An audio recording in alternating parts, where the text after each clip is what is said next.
Hello' everyone, মই দৃষ্টি আৰু সকলোকে ইংৰাজী নৱবৰ্ষ আন্তৰিক শুভেচ্ছা থাকিল। দেখিছে নহয়, ৰাতিপুৱাই ওলাই আহিছোঁ দোকানলৈ বুলি ধূপ চাকি ল'বলৈ নামঘৰলৈ যাম। আমাৰ কলিয়াবৰতে থকা নতুনকৈ এভাগ নামঘৰ বনাইছে, কেন্দ্ৰীয় পাল থান বুলি। কলিয়াবৰ তিনিআলিৰ পৰা অলপ গৈয়ে ৰাইট ছাইডে দেখা পোৱাই যায়। অসমৰ ভিতৰত 2 ষ্টেৰ নামঘৰত 5 নম্বৰত পৰে।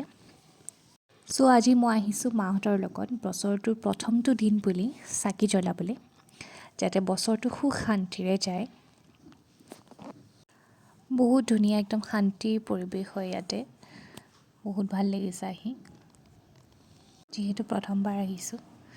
ইয়াৰে ছাইডতে ইফালে পুৰণা নামঘৰ আছে, তাতে চাকি জ্বলাব লাগে। ইয়াতে চাকি ধূপ জ্বলাই কৰি লওঁ। শ্যাম বৰণ দেহা তোমাৰ পিত বসন মোৰ হৰি হৰি পিত বসন চৰণে নুপুৰ প্ৰভু কমল লোচন কৰ্ণত কুণ্ডল তাৰ পৰা আমি তোমাৰ আহি গ'লোঁ নতুন নামঘৰলৈ বুলি সেৱা ভাগ ময়ূৰৰ ল'বলৈ। চাওকচোন কি কৰ্ণত ধুনীয়া। কুণ্ডল তোমাৰ মাথে ময়ূৰৰ পাখি গলে গজমতি তোমাৰ আধা ফুটা হাসি কৰ্ণত কুণ্ডল তোমাৰ মাথে ময়ূৰাৰ পাখি